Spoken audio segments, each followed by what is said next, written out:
Hello dear students, I welcome you all on AEC Plus Digital Platform of Advanced Engineering Classes। और आप सभी का स्वागत है आगाज सीरीज के अंदर, जहां पर हम एसएससी जेई और आरआरबी जेई एग्जामिनेशन के लिए टीसीएस के द्वारा कंडक्ट कराए गए 2017 से लेकर 2023 तक के जितने भी क्वेश्चंस उन्होंने कंडक्ट कराए हैं उनको हम यहां पर सब्जेक्ट वाइज सेग्रीगेट कर कर, टॉपिक वाइज सेग्रीगेट कर कर इस आगाज सीरीज में आपके साथ आपके लिए रिवीजन के लिए लेकर आ रहे हैं। यहां पर हर एक सेशंस के अंदर हर एक क्वेश्चंस के साथ में आपको उसके आसपास का जो डिटेलिंग है वो भी मालूम चलेगी, ताकि आपका रिवीजन भी होता चला जाए और न्यूमेरिकल्स और जो कॉन्सेप्चुअल क्वेश्चंस हैं वो भी आपको क्लियर होते चले जाएं। एक ऐसी सीरीज जिसमें आपको टीसीएस के क्वेश्चंस अटेम्प्ट करने से, प्रैक्टिस करने से क्यों हेल्प मिलेगी, क्योंकि एसएससी जेई और आरआरबी जेई को टीसीएस ही कंडक्ट कराता है।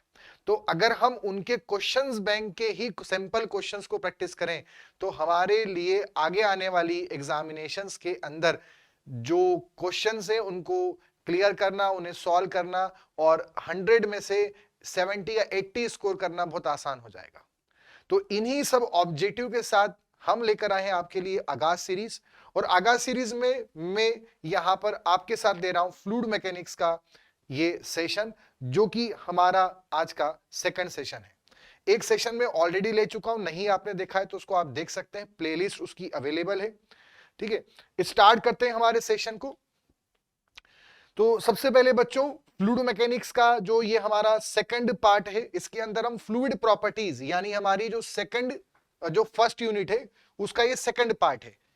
फ्लूइड प्रॉपर्टीज पर हम एक पार्ट पहले भी ले चुके हैं। तो स्टार्ट करते हैं। सबसे पहला क्वेश्चन यहां पर है कि high water hammer pressure can cause breakage and damage to the pipeline. The property of the fluid which is accountable for the problem of water hammer. देखिए, वाटर हैमर क्यों होता है वो आप समझना। वाटर हैमर जो होता है ये तब होता है जब प्रेशर जो होता है इन दी पाइपलाइन इज इंक्रीजेस। जब प्रेशर एकदम से बढ़ जाता है, सडनली इंक्रीज होता है प्रेशर, तो प्रेशर के इंक्रीज होने से जो फिनोमेना देखने को मिलता है, एक हथौड़े की जैसी आवाज आती है, उसे हम बोलते हैं वाटर हैमर। वहीं पर एक और ध्यान रखना, प्रेशर के डिक्रीज होने से क्या होता है, प्रेशर के ड्रॉप होने से, प्रेशर के डिक्रीज होने से कैविटेशन होता है। ये दो चीजें आप ध्यान रखें। लगता एक जैसा है बट दोनों संबंधित प्रेशर से हैं। बट प्रेशर जब बहुत कम हो जाए, कितना कम हो जाए, अगर आपका जो प्रेशर है वो सेचुरेशन वेपर प्रेशर से भी कम हो जाए, तब जाकर कैविटेशन होता है, वाटर बबल्स बनते हैं और वो बस्ट होते हैं और पाइप मटेरियल और केसिंग को, प्राइम को आपके उसमें छोटे छोटे कैविटी बनाते हैं। वहीं पे जब प्रेशर बहुत ज्यादा हो जाएगा किसी पॉइंट पर, तो वाटर हैमर कंडीशन होती है। वाटर हैमर में क्या होता है, जब हम एकदम से कोई वॉल्व वगैरह है पाइपलाइन के अंदर उसको बंद करते हैं, तो वहां पर जैसे ही बंद करा काइनेटिक एनर्जी कम होगी, जीरो हो जाएगी और पूरी की पूरी काइनेटिक एनर्जी किसमें कन्वर्ट होगी, प्रेशर एनर्जी के अंदर।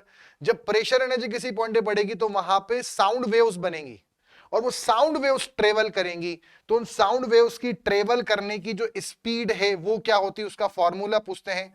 तो time taken by sound wave, इसका जो फॉर्मूला होता है वो होता है 2L/c। यहां पर L है लेंथ ऑफ द पाइप और C है speed of the sound in water, speed of sound in water या इन फ्लूइड, जो भी फ्लूइड है उसके अंदर। इसमें भी ध्यान रखना है, जो हमारा क्लोजर कंडीशन होती है पाइप की, वो भी दो प्रकार की डिवाइड की जाती है। एक होता है ग्रेजुअल क्लोजर और एक होता है सडन क्लोजर। अगर मान लेते हैं T इज द टाइम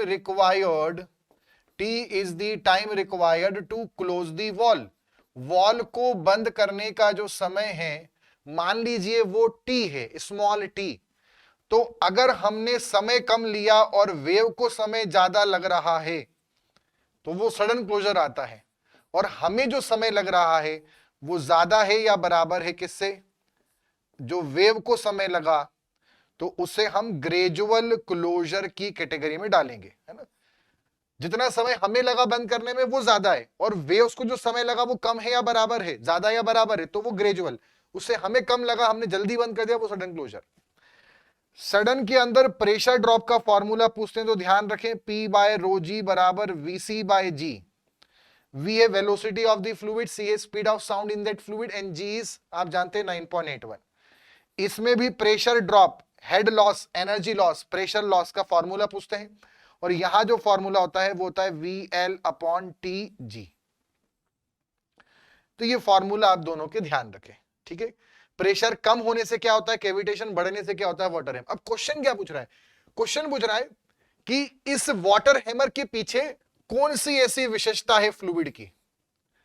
अब हम बोलेंगे, हम सोचेंगे वाटर हैमर जब भी कोई पढ़ता है तो वो सोचता है कि यार प्रेशर बढ़ेगा, प्रेशर आंसर होना चाहिए, बट ऑप्शन देखिए क्या है, surface tension, density, viscosity, fluidity. इसमें सही आंसर क्या होगा। तो मैं आपको एक बात बताऊं, फ्लूइड के अंदर आप ध्यान रखना, फ्लूइड के अंदर जो प्रेशर है, existence of mass is the existence of pressure. ये फ्लूइड में बहुत फेमस लाइन है। मतलब फ्लूइड के अंदर जो प्रेशर आ रहा है वो क्यों आ रहा है, क्योंकि फ्लूइड पार्टिकल का मास है, ठीक है। और मास से संबंधित प्रॉपर्टी कौन सी है, मास से या वेट से संबंधित प्रॉपर्टी कौन सी है। मतलब कहने का मतलब मास और वेट है तो फ्लूइड के अंदर प्रेशर है, और प्रेशर है तो कम होगा तो कैविटेशन, ज्यादा होगा तो वाटर हैमर।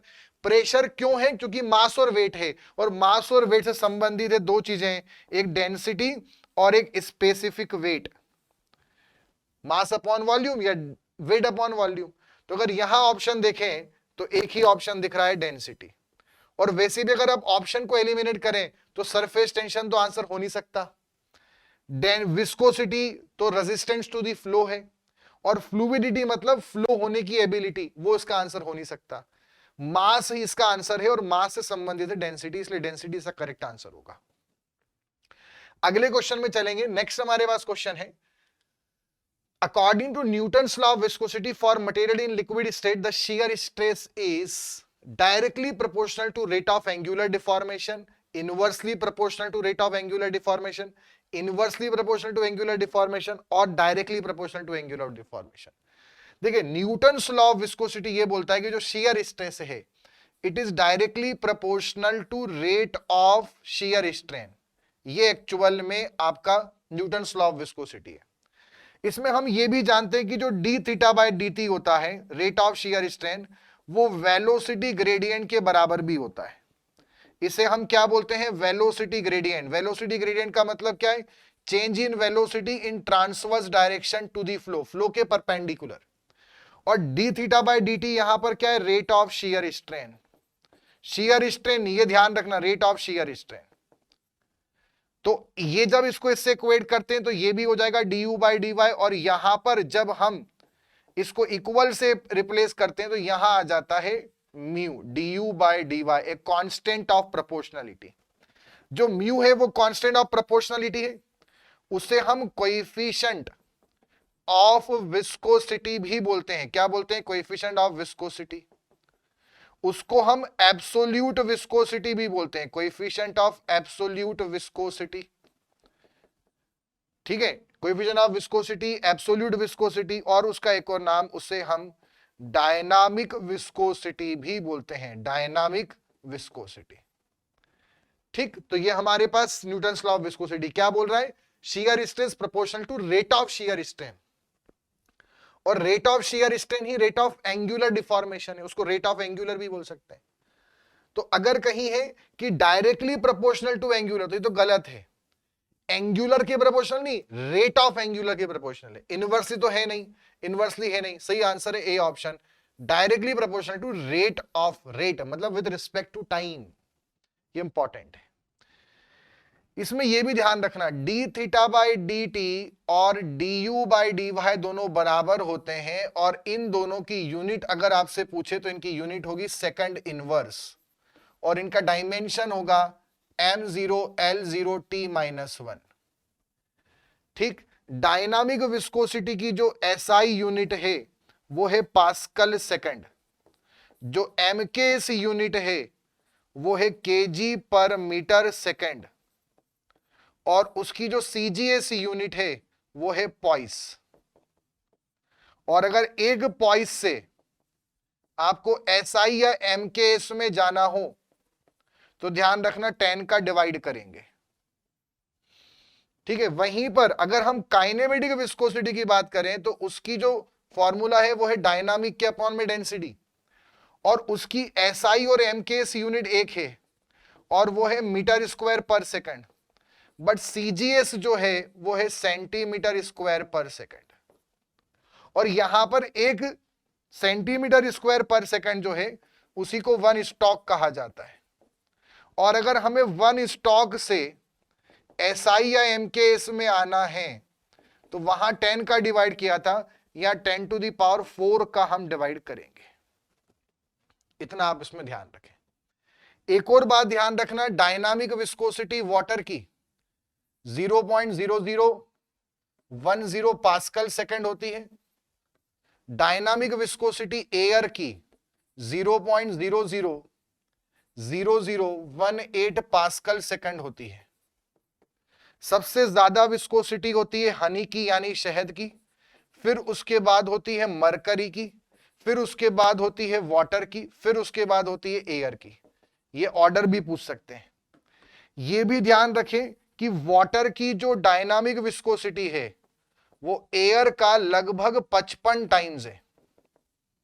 मतलब वाटर की डायनामिक एयर से 55 गुना ज्यादा है, परंतु काइनेमेटिक एयर की जो है वो लगभग 20 गुना है काइनेमेटिक वाटर की से।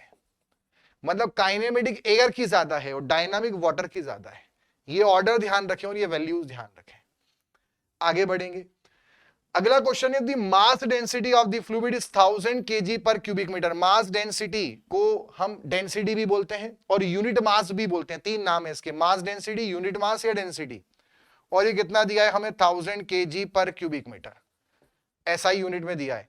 डायनामिक विस्कोसिटी हमें दी है 1 न्यूटन सेकंड पर मीटर स्क्वायर, मतलब ये दिया है 1 पास्कल सेकंड।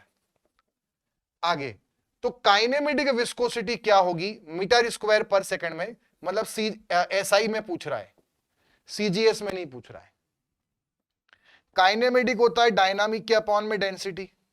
डायनामिक की हमें क्या दे रखी है, एसआई यूनिट दे रखी है ना। सबसे मेन यहां पे यूनिट कन्वर्जन में दिक्कत आती है। सिंपल सा रूल बता रहा हूं, आप ये ध्यान रखो, इसको एसआई में रखोगे और इसको एसआई यूनिट में तो ये अपने आप एसआई में आएगा। ये सीजीएस में रखोगे, ये सीजीएस में तो ये सीजीएस में आएगा। ये एमकेएस में रखोगे, ये एमकेएस में तो ये एमकेएस में आएगा। ये सिंपल रूल आपको ध्यान रखना है। अब डायनामिक किस में दिया है, एसआई में, तो वो कितना हो गया 1 पास्कल सेकंड। अपॉन में ये कितना है 1000 है, ये भी किस में है, एसआई में है। इसको सॉल्व करेंगे, आग बंद करके आप लिख दो 10 टू द पावर -3 और वो बाय डिफॉल्ट आपका एसआई में आएगा।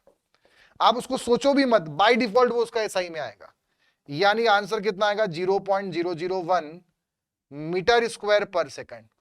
इसको स्टॉक नहीं बोल सकते, स्टॉक था सेंटीमीटर स्क्वायर पर सेकंड। स्टॉक सीजीएस यूनिट है काइनेमेटिक की।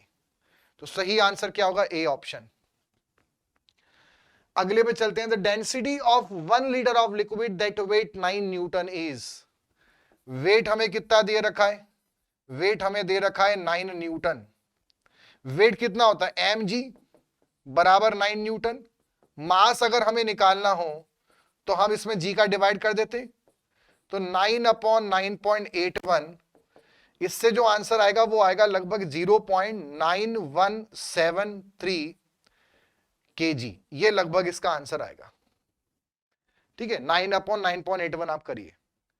अब इसमें हमें वॉल्यूम दे रखा है, वॉल्यूम कितना दिया हुआ है 1 लीटर। 1 लीटर का मतलब होता है 10 to the power -3 cubic metre, क्योंकि 1 क्यूबिक मीटर होता है 1000 लीटर। हमें क्या पूछा है, हमें पूछा है डेंसिटी बताओ। डेंसिटी मतलब रो, रो मतलब मास अपॉन वॉल्यूम। मास कितना है 0.9173 और अपॉन में 10 टू दी पावर -3, ये ऊपर जाएगा तो 917.43 के आसपास कुछ आएगा और ये केजी पर क्यूबिक मीटर में आंसर आ जाएगा। So correct answer will be C option 917.43। Weight दिया था, ठीक है। कुछ लोग कैसे करते हैं, जैसे 1 kg बराबर 9.81 उससे करते हैं कि सीधे वो वैसे कर दें, है ना, वो अलग चीज है। वो 1 kg F बराबर 9.81 न्यूटन होता है, वो आपके वेट की ही यूनिट है। वो 1 किलोग्राम का फोर्स होता है, वो अलग चीज है, वो वेट की यूनिट है। अल्टीमेटली ऑल दो आंसर वही आता है। तो लोग इसको समझते हैं केजी, 1 केजी बराबर 9.81 न्यूटन, मतलब 1 न्यूटन बराबर 9.81 का डिवाइड कर दो केजी के लिए, बट वो केजी नहीं है, वो मास नहीं है। आप बताओ ना, मास कब से वेट के बराबर हो गया? मास और वेट एक है क्या? अगर आप बोल रहे हो कि ये केजी है और ये मास की यूनिट है, तो ये वेट की यूनिट है न्यूटन, तो क्या मास और वेट एक ही होते हैं, बराबर होते हैं? नहीं। ऑल दो डिवाइड करते हैं आंसर वही आएगा, कान कहीं से भी पकड़ो आंसर वही आ रहा है, बट वो कॉन्सेप्ट अलग है। वो वेट की यूनिट है, ग्रेविटेशनल यूनिट है केजीएफ, 1 किलोग्राम फोर्स, वो केजीएफ होता है, नॉट केजी। ये एक्चुअल तरीका है। एम जी बराबर 9 न्यूटन, तो मास निकालना है, जी का डिवाइड करेंगे। ये केजी किलोग्राम में फोर्स किलोग्राम में मास आएगा, वो किलोग्राम फोर्स है, वो अलग चीज है। चलिए आगे बढ़ेंगे। नेक्स्ट क्वेश्चन पे आते हैं। The capillary rise of water in A 1 mm diameter tube is 3 centimetre. ठीक है, मतलब कैपिलरी ट्यूब का डायमीटर हमें दे रखा है 1 mm और उसमें हमें राइज देखने को मिला 3 सेंटीमीटर। ठीक है, height of the capillary rise of water in A 0.2 mm diameter tube, मतलब ये दे रखा है 0.2 mm। तो अब राइज कितना होगा सेंटीमीटर में, ये हमसे पूछा है। देखिए कैपिलरी जो फिनोमिना है ये किस कारण होता है?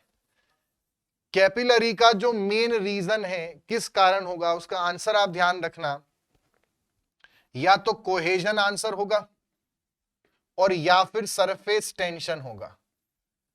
सरफेस टेंशन, दोनों इसके आंसर बोल सकते हैं। अब इसमें समझना, अगर ऐसा बोले कि कैपिलरिटी किस प्रॉपर्टी के कारण होती है, द कॉज बिहाइंड कैपिलरिटी, तो आंसर कोहेजन होगा जब कॉज बोले सिर्फ। बट वो बोले प्रॉपर्टी बिहाइंड कैपिलरिटी, तो प्रॉपर्टी के केस में आंसर सरफेस टेंशन होगा, क्योंकि कोहेजन प्रॉपर्टी नहीं, कोहेजन एक फोर्स है, ससंजन बल। तो ये बड़ा कंफ्यूजन होता है बच्चों को कि सर हम जब कैपिलरिटी वाला क्वेश्चन करते हैं कभी आंसर बुक वाले ये देते हैं कभी ये देते हैं। इसका मेन रीजन ये, मेन निचोड़ ये, सरफेस टेंशन प्रॉपर्टी है और कोहेजन एक फोर्स है। आगे बढ़ेंगे। अब कैपिलरी जो हमारे पास वेटिंग टाइप लिक्विड होते हैं, वेटिंग टाइप जो गीला कर देते हैं सरफेस को, जैसे वाटर, उनमें हमेशा राइज होता है। और जो नॉन वेटिंग टाइप होते हैं जैसे मरकरी, उनके अंदर हमेशा कैपिलरी फॉल होता है। राइज हो या फॉल, फॉर्मूला होता है 4 sigma cos theta upon rho G D. अगर रेडियस के फॉर्म में करना है तो ये 2r बनेगा, तो 2 से 2 कैंसिल, तो 2 sigma cos theta upon rho G R हो जाएगा। डायमीटर के फॉर्म में 4 ऊपर आएगा। अब यहां से हमें साफ साफ दिख रहा है इस इक्वेशन से कि h आपके कैपिलरी ट्यूब के डायमीटर के इनवर्सली प्रोपोर्शनल है। तो इसको हम ऐसा भी तो बोल सकते हैं, H2 अपॉन H1 बराबर D1 अपॉन D2। ये उल्टा इनवर्स है, तो 2 1 तो 1 2 बनेगा। H2 निकालना है, पहले की हाइट दे रखी है 3 सेंटीमीटर, इंटू D1, पहले का ये दे रखा है 1 mm, अपॉन ये हो गया 0.2 mm। इसको इससे डिवाइड करेंगे, 5 आएगा, 5 3 15 सेंटीमीटर। तो ये हमारे पास आंसर आ गया इसका 15 सेंटीमीटर। और ऐसे अगर आपको ये समझ में आ गया तो आप स्पीड में भी कर सकते हो। आपको ये तो पता है कि हाइट और डाया का इनवर्स रिलेशन है, मतलब जब डायामीटर बढ़ेगा या कम होगा तो हाइट बढ़ेगी या कम होगी, डायामीटर कम तो हाइट बढ़ेगी। अब समझना, यहां से आप देखो पहले कितना था 1 mm, ये कितना था 0.2, मतलब ये कितना हुआ इसका, ये इसका 1/5 हुआ। 1 का 1/5 करोगे तभी 0.2 आएगा ना।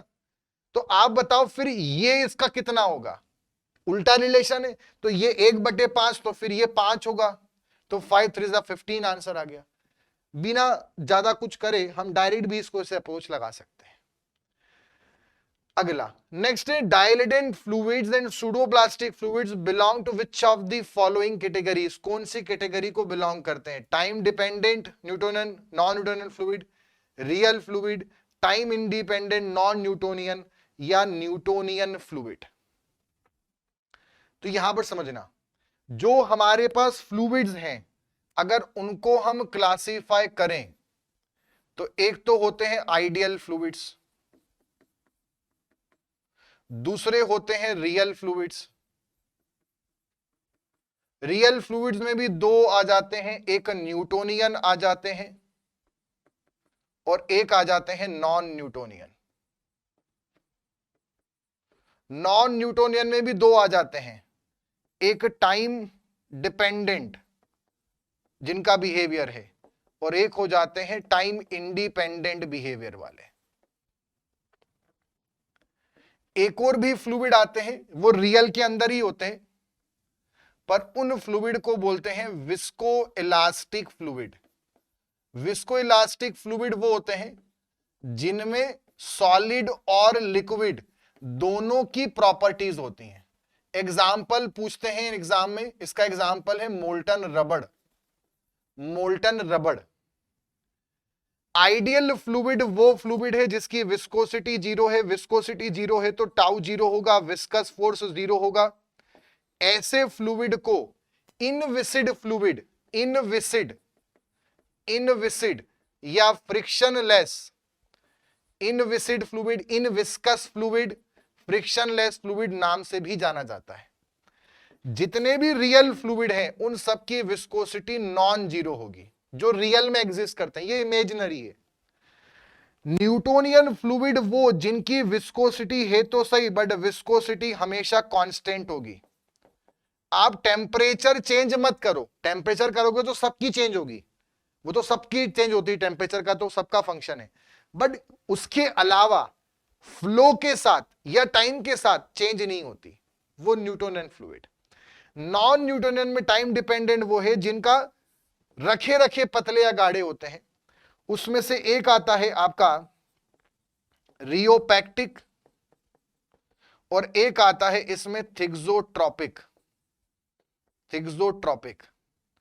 वहीं टाइम इंडिपेंडेंट में, टाइम इंडिपेंडेंट मतलब जो फ्लो पे डिपेंड करते हैं, बहते बहते गाढ़े या पतले होते हैं, उसमें आता है डायलेटेंट और एक उसमें आता है सूडोप्लास्टिक।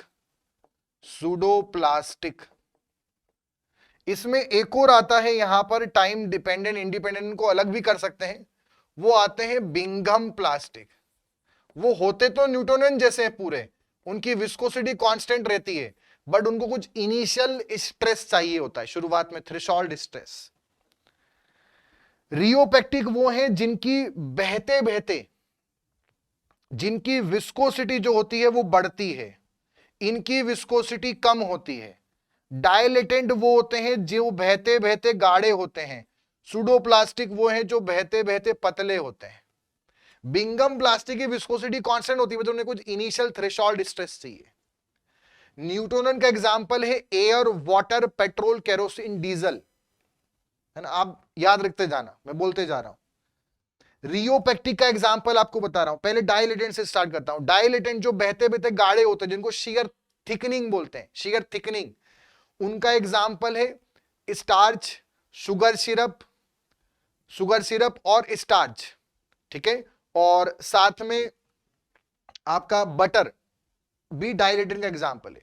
सूडोप्लास्टिक जो पतले होते हैं, शेयर थिनिंग, इनका एग्जांपल है ब्लड, मिल्क, जितने भी कोलाइडल सॉल्यूशंस हैं। रियोपैक्टिक की बात करते हैं, इनका एग्जांपल है जिप्सम इन वाटर, पानी में चूना, या बेंटोनाइट स्लरी। थिक्सोट्रोपिक का एग्जांपल है लिपस्टिक और साथ में केचप, और साथ में इनका एग्जांपल है प्रिंटर्स इंक। वहीं पर बिंघम प्लास्टिक का एग्जांपल है shaving cream, hair gel, toothpaste और टोमेटो सॉस, है ना, या सॉस। तो ये बिंघम प्लास्टिक का। केचप इनमें आता है, वहां सॉस आता है। लिपस्टिक थिक्सोट्रोपिक में आती है। तो ये सारे एग्जांपल्स मैंने आपके साथ यहां पे डिस्कस किए। तो ये जो हमारे पास क्वेश्चन था, क्वेश्चन क्या था कि डायलेटेंट और सुडोप्लास्टिक कैसे हैं, ये फ्लो के अकॉर्डिंग वेरी करते हैं, टाइम इंडिपेंडेंट है, तो है तो नॉन न्यूटोनियन और साथ में टाइम इंडिपेंडेंट है, तो C is the correct. Time dependent कौन है, रियोपेक्टिक एंड थिक्सोट्रोपिक। ये भी ध्यान रखना, नॉन न्यूटोनियन फ्लूइड की स्टडी को क्या बोलते हैं, उसकी स्टडी को बोलते हैं rheology. Rheology is the study of non Newtonian fluids. ठीक, ग्राफ भी मैं आपको बता देता हूं, शियर स्ट्रेस और du by dy velocity gradient. यहां पर ग्राफ किसका आता है, आइडियल फ्लूइड। यहां पर ग्राफ किसका आता है, आइडियल सॉलिड बॉडी। यहां पर आइडियल फ्लूइड, यहां पे न्यूटोनियन फ्लूइड। ठीक, इसमें आता है डायलेटेंट और एक आता है इसमें सुडोप्लास्टिक। ठीक, उसके बाद यहां पर आता है बिंगम प्लास्टिक। फिर यहां पर दो और आते हैं, एक आता है रियोपेक्टिक और एक आता है थिक्सोट्रोपिक। ठीक है, तो ये ग्राफ आप ध्यान रखना। अगला है विच of the following fluid is represented by the curve be shown in the figure, log scale curve. तो इसमें लॉग वाले ग्राफ हम नहीं पढ़ते हैं, पर फिर भी क्वेश्चन पूछा हुआ है तो आप इस क्वेश्चन के अकॉर्डिंग ही इसका आंसर ध्यान रखें। लॉग में जब भी बनाते हैं, जैसे बिंघम प्लास्टिक का जो ग्राफ है वो ऐसा होता है, थोड़ा यहां से जाता है और ये इसमें कुछ थ्रेशोल्ड स्ट्रेस होता है, ये शियर स्ट्रेस हो गया, ये du बाई dy हो गया। ठीक है, उसके बाद इनकी जो विस्कोसिटी है वो कांस्टेंट रहती है, स्लोप कांस्टेंट होता है, तो ये बिंघम प्लास्टिक का हो गया। अब जब इसका हम लॉग शियर स्ट्रेस और लॉग विस्कोसिटी में जो ग्राफ बनाते हैं, जनरली हम लोग वो पढ़ते नहीं, बट क्वेश्चन एक बार पूछा गया है तो वो मैं आपको बता रहा हूं कि जब इसका ग्राफ लॉग स्केल में बनाएंगे तो ये पूरा कर्व बन जाता है। किस में बनाएंगे, जब लॉग स्केल में बनाएंगे, यहां पर अगर हम लॉग विस्कोसिटी लें और यहां पे लॉग शियर स्ट्रेस लें तो ये कर्व बन जाता है, जो स्ट्रेट लाइन है वो कर्व बन जाती है। अब क्वेश्चन क्या है, इसमें से कौन सा ऐसा है जो कर्व बी को रिप्रेजेंट कर रहा है। एकदम ओरिजिन से कर्व होता, ओरिजिन से कर्व होता तो वो न्यूटोनियन का होता, क्योंकि उनका ग्राफ यहां से स्ट्रेट होता है तो उनका कर्व बनता, बट ओरिजिन से बनता। इनका थोड़ा दूर हट के कर्व बना हुआ है, इसलिए कर्व भी जो है वो हमें किसको रिप्रेजेंट करेगा, बिंघम प्लास्टिक को। तो ये अपने आप में ही एक पहला ऐसा क्वेश्चन है जो पूछा गया है लॉग स्केल में, बाकी इस पे लॉग पे आते नहीं है, तो आप डायरेक्टली इसका आंसर इसे ध्यान रखना। ठीक, आगे बढ़ेंगे। चलिए तो बच्चों अगले क्वेश्चन को देखते हैं। अगला क्वेश्चन है calculate the maximum capillary tension for a tube 0.007 mm in diameter, है ना। ये डायमीटर तो काफी कम हो जाएगा, ये जो वैल्यू है this is 0.07 mm in diameter, है ना। ये वाली वैल्यू हमारी है 0.07 mm इन डायमीटर। इतना हमें डायमीटर दे रखा है और इसमें हमें क्या बताना है, मैक्सिमम कैपिलरी टेंशन कितना होगा। देखिए मैक्सिमम कैपिलरी टेंशन आपका वो प्रेशर होता है, डेफिशिएंट प्रेशर। ठीक, प्रेशर जो क्रिएट होता है आपके दो मॉलिक्यूल्स के बीच में, जब भी आपका यहां पे कैपिलरी एक्शन होता है तो वो जो प्रेशर होता है उसको हम मैक्सिमम कैपिलरी टेंशन बोलते हैं। और उसका जो फॉर्मूला होता है वो होगा आपका कैपिलरी राइज, जो भी कैपिलरी राइज है, इनटू गामा वाटर, है ना। ये क्वेश्चन सॉइल मैकेनिक्स के अंदर भी आता है और ये कॉन्सेप्ट हमारा एफएम के अंदर भी आ सकता है। तो जब भी मैक्सिमम कैपिलरी टेंशन पूछे तो वो आपसे प्रेशर पूछ रहे हैं और वो capillary rise into gamma water. Gamma water की वैल्यू अगर हम देखें तो ये होती है 9.81 किलो न्यूटन पर क्यूबिक मीटर और इसकी यूनिट कितनी होगी, मीटर। तो जब इसको हम मल्टीप्लाई करेंगे तो आंसर हमारा आएगा किलो न्यूटन पर मीटर स्क्वायर में, जो कि प्रेशर की यूनिट है ना, न्यूटन पर मीटर स्क्वायर। तो ये यहाँ पे किलो न्यूटन पर क्यूबिक मीटर दे रखा है, बट ये क्वेश्चन में ही मिस्टेक थी, यहां पर स्क्वायर आना चाहिए, क्वेश्चन में ही एग्जाम में गलती थी। अब सबसे पहले हमें क्या निकालना पड़ेगा, कैपिलरी राइज। कैपिलरी राइज का फॉर्मूला कितना है, 4 sigma cos theta upon rho water into g into d. हमें कुछ नहीं दिया है कौन सा फ्लूइड है, तो हम वाटर ही मानेंगे। वाटर की अगर बात करें तो उसमें जो कॉस थीटा है, एंगल जो है वो 0 होता है, तो कॉस 0 कितना बनेगा 1, तभी मैक्सिमम आएगा इफेक्ट। और सिग्मा यहां रखेंगे वाटर का। वाटर का सिग्मा दिया नहीं है, बट वाटर का सिग्मा आप याद रखें 0.075 न्यूटन पर मीटर होता है 20 डिग्री सेल्सियस में। ये कई बार सरफेस टेंशन के न्यूमेरिकल में वाटर का सरफेस टेंशन नहीं देते, तो आप डायरेक्टली उसको ध्यान रखें। तो यहां पर आ जाएगा 4 इंटू 0.075 न्यूटन पर मीटर में। रो वाटर है 10 टू दी पावर 3, जी है 9.81 और डी कितना है 0.07 mm में। हम इसको मीटर में रखेंगे तो into 10 to the power -3 metre में हो जाएगा। इसको जब सिंप्लीफाई करेंगे तो ये टर्म और ये टर्म आपस में कैंसिल हो जाएगी। इसको जब हम यहां पे सिंप्लीफाई करेंगे तो ये टर्म कितनी आएगी 4 इंटू 0.075 डिवाइडेड बाय 9.81 इंटू 0.07। इसको सिंप्लीफाई करेंगे तो ये आएगा 0.436 मीटर। इतना मीटर में आंसर आएगा कैपिलरी राइज।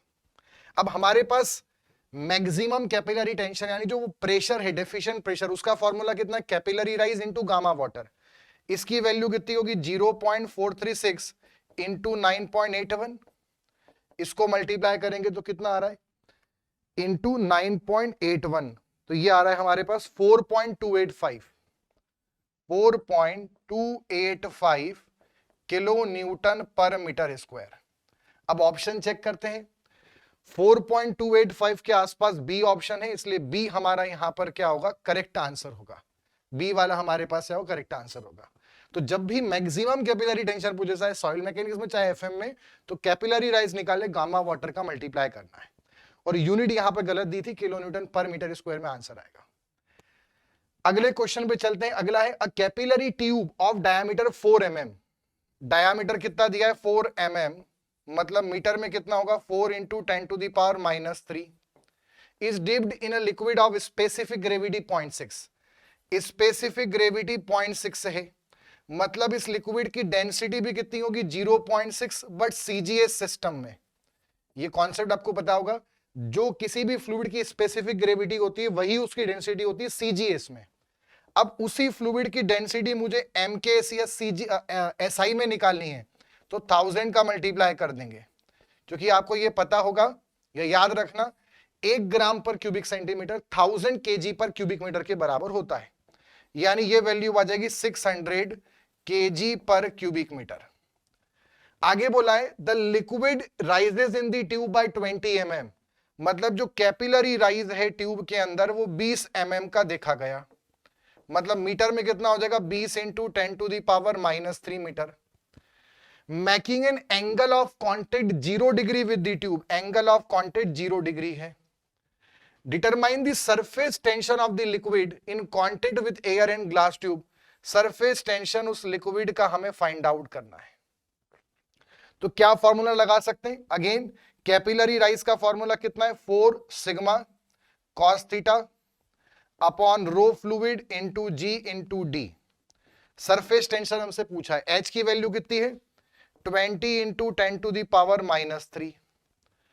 ठीक है, रो ऊपर आ जाएगा, जी भी ऊपर आ जाएगा। डेंसिटी कितनी है 600 इंटू जी कितना है 9.81 इंटू डायामीटर कितना है 4 into 10 to the power -3, 10 to the power -3 upon में, ये तो रो जी डी ऊपर आ गया। अब 4 का डिवाइड करेंगे और साथ में कॉस थीटा। अगर एंगल ऑफ कांटेक्ट 0 है तो कॉस 0 की वैल्यू कितनी होती है 1, यानी ये वैल्यू हो गई 1। तो this will be the surface tension of that liquid. इसको सिंप्लीफाई कर रहे हैं, कितना आ रहा है 20 into to the power -3 into 600 into 9.81 into 4 into 10 to the power -3 divided by 4। तो हमारे पास जो सरफेस टेंशन का आंसर आया वो आया 0.1172 और सब कुछ एसआई में रखा था, इसलिए आंसर आएगा न्यूटन पर मीटर में। तो 0.1172 को हम क्या बोल सकते हैं, 0.12 तो बोल ही सकते हैं, नियर अबाउट न्यूटन पर मीटर। 1 तो बोल नहीं सकते, 0. ये जरूर बोल सकते हैं, तो A will be the correct answer, है ना। इसमें यह भी ध्यान रखना कि सरफेस टेंशन का जो फॉर्मूला होता है वो होता है surface tension force per unit length, और दूसरा होता है surface energy per unit area. इसलिए सरफेस टेंशन की यूनिट होती है न्यूटन पर मीटर भी होती है, और एनर्जी होता है जूल पर मीटर स्क्वायर भी होता है, 2 यूनिट होती है। डायमेंशन फॉर्मूला इसका होगा mt-2, ये डायमेंशन फॉर्मूला ध्यान रखना। सरफेस टेंशन जो है लिक्विड का वो प्रेशर पे डिपेंड नहीं करता है, बट सरफेस टेंशन जो है लिक्विड का वो टेम्परेचर के इनवर्सली प्रोपोर्शनल है। किसी भी लिक्विड का जो बॉइलिंग पॉइंट होता है, वो जो क्रिटिकल टेम्परेचर होता है, उस पे उसका सरफेस टेंशन हमेशा 0 होता है, ठीक। और सरफेस टेंशन के पीछे वजह क्या है, cause behind surface tension, cohesion या अनबैलेंस डाउनवर्ड टेंसाइल फोर्सेस। तो इतनी चीजें आपको सरफेस टेंशन से ध्यान रखनी है, ठीक। अगला क्वेश्चन है, which property quantifies the change in volume of the fluid subjected to pressure change. जब भी किसी फ्लूइड पर हम प्रेशर लगाएंगे तो उसके वॉल्यूम के चेंज को कौन बताता है। तो इसके किसी भी फ्लूइड पे जब हम प्रेशर लगाएं तो उसके वॉल्यूम को चेंज करना कितना आसान है, ईज विथ विच किसी भी फ्लूइड के वॉल्यूम को हम चेंज कर पाए, उसको हम कंप्रेसिबिलिटी बोलते हैं। क्या बोलते हैं, कंप्रेसिबिलिटी। और कंप्रेसिबिलिटी का जो सिंबल है वो बीटा होता है, ठीक है। वहीं पर किसी भी फ्लूइड के अगर अंदर हम वॉल्यूम चेंज कर रहे हैं प्रेशर लगाकर, तो कितना डिफिकल्ट है, वो हमें कितना अपोज करेगा, रेजिस्टेंस देगा, उसको बोलते हैं बल्क मॉड्यूलस। बल्क मॉड्यूलस का सिंबल है के, यानी दोनों एक दूसरे के विपरीत हैं, यानी के इज 1/बीटा। ये ध्यान रखें। बीटा का 2 फॉर्मूले हैं जो आपको ध्यान रखने हैं। बीटा का फॉर्मूला है वॉल्यूमेट्रिक स्ट्रेन अपॉन प्रेशर, मतलब -dV/V बराबर dP, एक फॉर्मूला तो ये। और एक और फॉर्मूला है dρ/ρ/dP। ये बीटा का 2 फॉर्मूले हैं, एक फॉर्मूला ये, दूसरा फॉर्मूला ये। वहीं बल्क मॉड्यूलस का फॉर्मूला क्या बनेगा, प्रेशर अपॉन वॉल्यूमेट्रिक स्ट्रेन। तो एक फॉर्मूला बनेगा dP के अपॉन में -dV/V, और एक और फॉर्मूला है dP के अपॉन में dρ के अपॉन में ρ। बल्क मॉड्यूलस की यूनिट क्या बनेगी, बल्क मॉड्यूलस की यूनिट बनेगी पास्कल।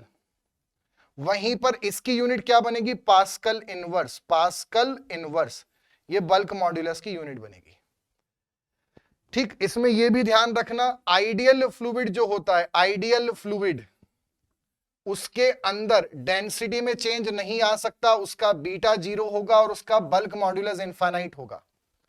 वहीं पर जो लिक्विड्स हैं, जितने भी रियल फ्लूइड्स, रियल लिक्विड्स, उन सब में भी डेंसिटी में चेंज नहीं आएगा, बीटा उनका भी 0 होगा और बल्क मॉड्यूलस उनका भी इनफाइनाइट होगा। वहीं पर जो गैसेस हैं उनमें डेंसिटी में चेंज आ सकता है, इसलिए डेंसिटी का चेंज नॉन जीरो, और इसलिए उनका बीटा नॉन जीरो होगा और के भी नॉन जीरो होगा, कुछ ना कुछ वैल्यू होगी, बट बहुत लीस्ट वैल्यू होगी। मतलब सबसे ज्यादा जो के होता है वो सॉलिड का होता है, उससे कम के फिर लिक्विड का होता है, और सबसे कम के जो होता है वो गैसेस का होता है। Least value is the for gas, ये आप ध्यान रखें। एक और चीज आपको बता दूं, जो बल्क मॉड्यूलस है वो प्रेशर के डायरेक्टली प्रोपोर्शनल है और बीटा प्रेशर के इनवर्सली प्रोपोर्शनल है। सभी फ्लूइड में, चाहे वो लिक्विड हो या गैसेस, सभी में के और बीटा का प्रेशर से यही रिलेशन होगा। अब हम बात करते हैं टेम्परेचर की, तो गैसेस के अंदर जो के है वो टेम्परेचर के डायरेक्टली प्रोपोर्शनल होगा और बीटा टेम्परेचर के इनवर्सली प्रोपोर्शनल होगा। वहीं पर अगर हम लिक्विड्स की बात करते हैं, मतलब जो रिलेशन प्रेशर के साथ है, फॉर्मूले में हमने पढ़ा है के बराबर प्रेशर अपॉन स्ट्रेन, तो प्रेशर के डायरेक्ट, और बीटा है स्ट्रेन अपॉन प्रेशर, तो उल्टा। तो सारे फ्लूइड के लिए। अब टेम्परेचर का याद करना हो तो जो वेरिएशन प्रेशर का है वही गैसेस का टेम्परेचर के साथ है, और लिक्विड का जो टेम्परेचर के साथ है वो जस्ट इसका उल्टा हो जाएगा, के इनवर्सली प्रोपोर्शनल टू टेम्परेचर और beta directly proportional to temperature.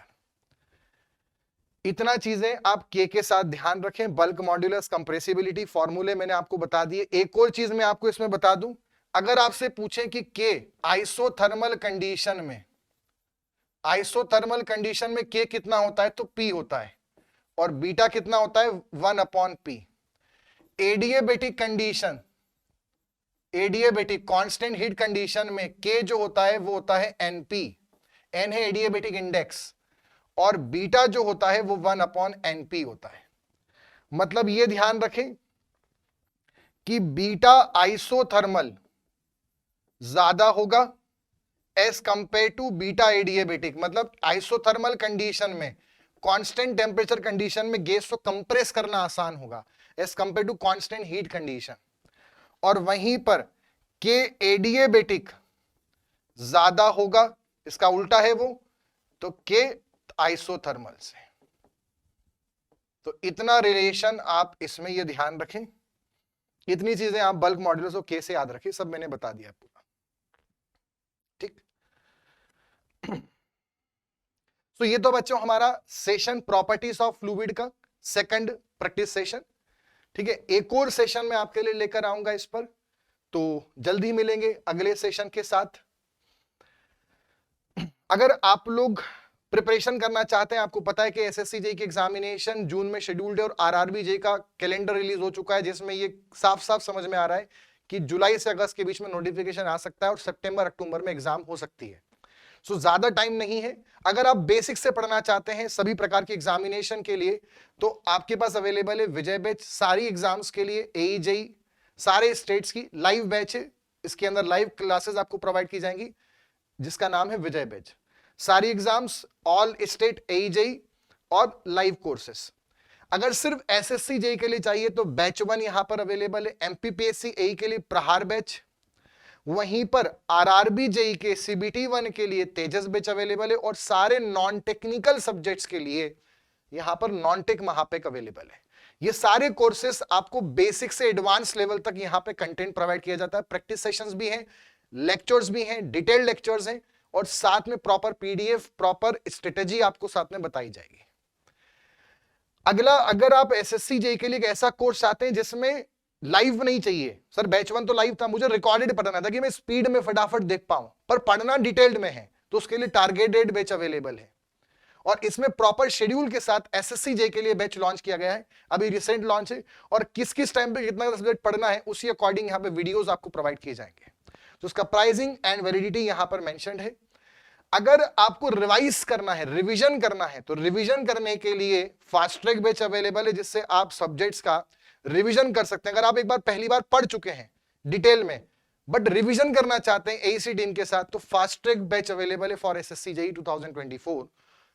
अगर आप किसी भी एग्जामिनेशन के लिए क्वेश्चन प्रैक्टिस करना चाहते हैं तो उसके लिए अभ्यास बैच है सारी जेईई एग्जाम्स के लिए, और अभ्यास प्लस है ऑल एई जेईई एग्जामिनेशंस के लिए। सो बच्चों, अगर इन चीजों के अलावा आपको सिंगल सब्जेक्ट्स में भी परेशानी हो रही है तो सिंगल सब्जेक्ट्स भी रिकॉर्डेड इन लाइव अवेलेबल है फॉर ऑल 3 ब्रांचेस।